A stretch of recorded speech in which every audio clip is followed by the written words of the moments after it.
দৈনিক দৈনিক ভেন্ডির জন্য কি আমি গলায় দড়ি দেব? আমার তো আর উপায় নেই। হয় ভেন্ডি নিয়ে আসলে ভর্তা করবে, না হলে এক পদে রান্ধতে হবে। ডেলি ডেলি তো আর এক পদের খাতি মন চায় না। কেন, তোমার মা বাপ অন্যরকম ভাবে রান্না করা শিখেইনি? আসসালামু আলাইকুম। ভেন্ডি দেখলি জাগের আমার ছেলে মেয়ের মতন গায়ে জ্বর চলে আসে, তাই জন্য আজকে সুন্দর করে ভর্তা বানালাম। বড়াই বড়াই মুখে দিলে শুরুত করে খালি ডোক গিলতে হবে, কোনো চাবাচাবির অপশন নেই। শুরুতেই কিন্তু ভেন্ডিগুলো সুন্দর করে ধুয়ে নিতে হবে, তারপরে পাছাটা আর মুখটা কাটে এরকম বালতিখানিক পানি দিয়ে সিদ্ধ করে নিতে হবে। তা উপর দিয়ে কিন্তু একটুখানি নুন ছিটিয়ে দিতে হবে, তাহলে ভেন্ডির ভিতরে যে জীবাণুটা থাকবে সেইটা কিন্তু পানির সাথে চলে যাবে।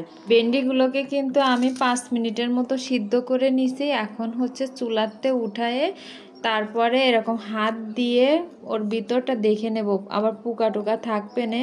শেষে আবার বত্তার মধ্যে ওই দেখিস কতি না কতি পোকা চলে আসে।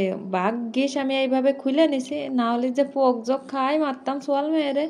তো ভেন্ডিগুলোকে সুন্দর করে কিন্তু এভাবে বাইছে নিছি। তারপরে একটা কড়াইতে দিয়ে দিলাম খানিকটা তেল, দিয়ে 1 মুঠ খানিক রসুন কুচি দিলাম, কুচি না আস্ত, দিয়ে এরম লাল লাল করে ভেজে নিয়ে তারপরে দিলাম হচ্ছে শুকনো জাল আমি 2টো দিছি, কারণ আমাদের ফ্যামিলিতে তেমন একটা কেউ জাল খাতে পারে না, এই জন্যই হচ্ছে আমি 2টো শুকনো জাল দিছি। তারপরে দিলাম হচ্ছে 1 মুঠ খানেক পেঁয়াজ কুচি, পেঁয়াজটা আর মুলাম করে ভাজে নিয়ে তারপরে দিয়ে দিলাম হচ্ছে কাঁচামরিচটা দিয়ে আরও কিছুক্ষণ ভাজার পরে দিয়ে দিব একটুখানি নুন আর একটুখানি হলদির গুঁড়ো, দিয়ে সুন্দর করে হচ্ছে নাড়াচাড়া এইভাবে কষাই নেব। তারপরে দিয়ে দিব হচ্ছে চিংড়ি মাছ। ও ভর্তার ভিতরে যদি চিংড়ি মাছ থাকে দাঁতের নিচে পড়লে যে কি ফাইন মজা লাগবে খাতে, তা যে ভর্তা বানায় খায়নি সে কোনোদিন বুঝবে না।